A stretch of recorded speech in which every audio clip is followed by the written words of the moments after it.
مگر یہ ایسا معاملہ تھا کہ یہاں پہ پریزیڈنٹ عارف علوی 10 دن تو کیا 10 سیکنڈ کے لیے بھی وزیر اعظم کی بھیجی گئی سمری کو اپنے پاس روک نہیں سکتے۔ ان کا بس چلے تو ایسی سمری جس میں نئے یا پرانے آرمی چیف کی تقرری یا توسیع ہونی ہے، تو عارف علوی صاحب تو سر کے بل چل کے شہباز شریف کو سیلاب زدہ علاقوں میں ڈھونڈ کے ان کے کہیں گے لاؤ کدھر ہے سمری، مجھے دو میں دستخط کروں۔ تو عارف علوی صاحب نے درست طور پہ کہا کہ عمران خان اس بات کی وضاحت کریں، کیونکہ اس سے پہلے عارف علوی صاحب جو ان کے پیش رو ہیں، جو صدور رہے ہیں، ان کا حساب کتاب بھی دیکھ چکے ہیں۔ اور پھر ایوان صدر کے اندر دیواروں پہ جو بڑی بڑی سابق صدور کی تصاویر لگی ہیں، باوردی، بے وردی، باشرم، بے شرم، تو ان ساری تصاویر کو دیکھ کے عارف علوی صاحب اچھی طرح سمجھتے ہیں کہ ملک کی سیاست میں تگڑے آرمی چیف کے ہونے یا نہ ہونے سے کیا فرق پڑتا ہے۔ اور دوسری بات، خان صاحب شاید یہ بھی بھول رہے ہیں کہ 75 سالہ تاریخ میں آج تک جو بھی آرمی چیف لگا اس کو کسی نہ کسی وزیر اعظم نے ہی لگایا۔ اب وہ تگڑا تھا یا نہیں، وہ کسی کا نہیں رہا۔ جو بھی آرمی چیف یا لگا یا وہ خود بن گیا یا خود ٹیک اوور کر لیا۔ مگر پھر خان صاحب کا بھی قصور نہیں ہے، شاید ان کو ایک ایسا آرمی چیف بھی یاد آ گیا جو اتنا تگڑا نہیں تھا کہ اپنی آرمی چیف کے عہدے کو کیری کر سکتا۔ جی ہاں، ہم نے دیکھا کہ جنرل ضیاء الدین، جس کو سابق وزیر اعظم نواز شریف نے بطور آرمی چیف تعینات کیا تھا، وہ اتنا تگڑا نہیں نکلا۔ تگڑے تو جنرل مشرف نکلے کہ جنہوں نے کہا ضیاء الدین صاحب آپ ضیاء الحق بننے کی کوشش نہ کریں، آپ ضیاء الدین ہی رہیں۔ اور پھر جنرل مشرف صاحب نے کہاں جو 3 سال کی مدت توسیع اور کہاں 11 سالہ فوجی دور، 9 سال کا بلکہ فوجی دور۔ تو بہرحال عمران خان صاحب کی تقریر پہ ہم جتنی بھی تنقید کر لیں، ہم جتنا بھی ان کو ان کی حب الوطنی پر شک کر لیں، معاملہ یہ ہے کہ ان کی تعلیم اور ان کی تربیت جس اکیڈمی میں ہوئی ہے، جس تربیتی کیمپ میں ہوئی ہے، وہاں سے وہ ایک سیاسی خودکش بمبار بن کے لیے نکل سکتے تھے، کوئی سوجھ بوجھ رکھنے والا سیاستدان بن کے تو نہیں نکل سکتے تھے نا۔ تو خان صاحب پہ میرے خیال میں غصہ نہیں بلکہ ترس آنا چاہیے، بلکہ رحم آنا چاہیے۔ خان صاحب پہ پیار آنا چاہیے کہ جن لوگوں نے جن پتھروں کو انہوں نے عطا کی تھی دھڑکنیں، تو خان صاحب کو زباں ملی تو انہی پر برس پڑے۔ تو خان صاحب جاری رکھیں اپنا کام، اور خان صاحب کی تقریروں پہ پابندی لگانا بھی مناسب نہیں، کیونکہ جب تک خان صاحب بولیں گے نہیں تو عوام کو پتہ کیسے چلے گا کہ خان صاحب کہاں کے تربیت یافتہ ہیں، کہاں کے فارغ التحصیل ہیں، اور پھر قوم کو پتہ کیسے چلے گا کہ اس ملک کے ساتھ کیا کیا تجربے ہوتے رہے ہیں۔ تو خان صاحب کی تقریر کے اوپر سیاستدانوں کا رد عمل تو آیا، مگر اسلام آباد ہائی کورٹ کے چیف جسٹس اطہر من اللہ کا بھی رد عمل آ گیا۔ کچھ زمانہ تھا جب کہا جاتا تھا کہ جو ججز ہیں وہ اخباریں نہیں پڑھتے، ٹی وی نہیں دیکھتے، کیونکہ اس سے ان کے فیصلوں پہ اثر پڑتا ہے۔ مگر اب تو ماشاءاللہ رات کو ٹی وی ٹاک شوز بھی تمام دیکھے جاتے ہیں، صبح اخباریں بھی پڑھی جاتی ہیں، اور پھر کمرہ عدالت میں آ کے ایک اپنا ہی ٹاک شو شروع کر دیا جاتا ہے۔ چیف جسٹس اطہر من اللہ نے جو ریمارکس عمران خان صاحب کی تازہ ترین تقریر پہ جو رات کو ہی ہوئی تھی اس پہ دیے، بات تو انہوں نے ٹھیک کی کہ اگر خان صاحب اس طرح سوال اٹھاتے رہیں گے اپنی عسکری قیادت کی حب الوطنی پر، تو پھر یہ معاملہ تو ادارے کے لیے بلکہ ملک و قوم کی سلامتی کے لیے بھی غلط ہے۔ مگر چیف جسٹس اطہر من اللہ صاحب کی بات تو سچ ہے، پر بات ہے رسوائی کی، اس لیے کہ جج کو اس طرح کے ریمارکس نہیں دینے چاہیے۔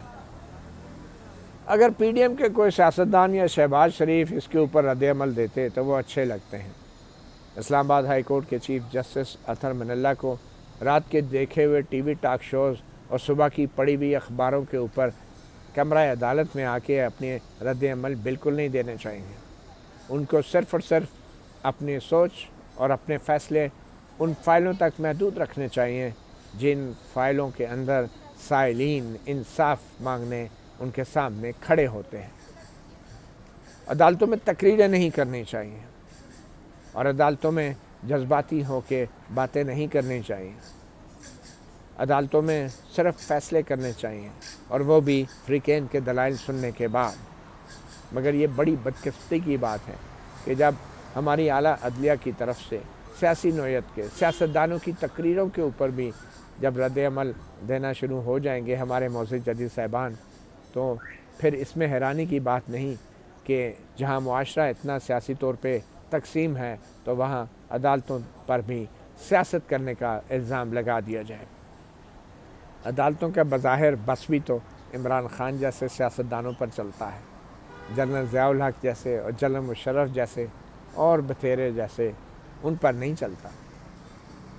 تو اس لیے میرے خیال میں چیف جسٹس اطہر من اللہ کو بھی عمران خان کی تقریر پہ رد عمل نہیں دینا چاہیے تھا۔ شاید چیف جسٹس اطہر من اللہ کو اس بات کا خدشہ تھا کہ عمران خان صاحب نے جو بھی تقریر کی ہے اس کا الزام چیف جسٹس اطہر من اللہ پہ بھی لگ سکتا ہے، کیونکہ انہوں نے ہی اجازت دی تھی خان صاحب کی براہ راست تقریر نشر کرنے کی۔ مگر چیف جسٹس صاحب کو اس پہ پریشان نہیں ہونا چاہیے تھا، کیونکہ انہوں نے جو اجازت دی تھی وہ آئین اور قانون کی تشریح کر کے دی تھی، ایک بنیادی انسانی حق کی آرٹیکل 19 کی آزادی رائے کے تحت دی تھی، نہ کہ خان صاحب پہ کوئی احسان کیا تھا جس کے بعد خان صاحب کے جو تقریر ہے وہ غلط ہو گئی اور چیف جسٹس صاحب نے شاید یہ سوچا ہو کہ اس کو نہ ہی اجازت دیتے براہ راست تقریر کرنے کی تو اچھا تھا۔ تو اس لیے چیف جسٹس صاحب کو بھی بظاہر خان صاحب کی تقریر کو جو ہے ہدف تنقید نہیں بنانا چاہیے تھا۔ اب خان صاحب کی تنقید ہوگی تو اوپر سے آئی ایس پی آر کا بیان بھی آ گیا۔ اب آتے ہیں آئی ایس پی آر کے بیان کی طرف۔ بہت ہمدردی ہے ہمیں، بڑا ظلم ہو رہا ہے ہماری عسکری قیادت کے ساتھ، کتنے مظلوم ہیں، کتنے معصوم ہیں، کتنے سادہ ہیں، ان کو سیاست میں گھسیٹا جا رہا ہے۔ اب یہ وقت بھی آنا تھا کہ ہماری جمہوریت پسند افواج کو، معصوم عسکری قیادت کو سیاست میں گھسیٹا جا رہا ہے۔ یہ تو واقعی بہت ظلم ہے۔ جو فوجی ترجمان کی پریس ریلیز آئی ہے اس میں کوئی شک نہیں کہ عمران خان صاحب کے جو الفاظ ہیں، جو الفاظ کا چناؤ تھا، اس سے براہ راست فوج کی عسکری قیادت کے کنڈکٹ اور ان کی انٹیگریٹی اور ان کے کردار پہ سوال اٹھائے گئے جو نہیں اٹھانے چاہیے۔ مگر خان صاحب نے تو صرف سوال اٹھائے۔ جو لوگ خان صاحب کو لے کر آئے انہوں نے تو بغیر سوال کے بھی ایسے ایسے کام کیے ہیں کہ جس سے خان صاحب کی تقاریر بھی شرما جائے۔ ملک کی 75 سالہ تاریخ کسی کو بھولی نہیں ہوئی۔ صرف پریس ریلیز جاری کر دینے سے نہ تو کوئی نیوٹرل ہوتا ہے، نہ تو کوئی جمہوریت پسند ہوتا ہے۔ وقت آ گیا ہے کہ خان صاحب اب ایک تقریر ایسی بھی کر ڈالیں جس میں وہ یہ مطالبہ کریں کہ فوجی قیادت کو سیاست میں گھسیٹا نہ جائے بلکہ سیاست سے گھسیٹ کے باہر نکالا جائے، کیونکہ جب تک ہم اپنی غلطیوں کا ادراک نہیں کریں گے، اپنی غلطیوں کا اعتراف نہیں کریں گے، ہم لوگ عمران خان جیسے سیاستدانوں کی تقریروں پر بھی ہماری قومی سلامتی کا وضو ٹوٹتا رہے گا۔ مطیع اللہ جان، MJ TV سے اتنا ہی، اجازت دیجیے، اللہ حافظ۔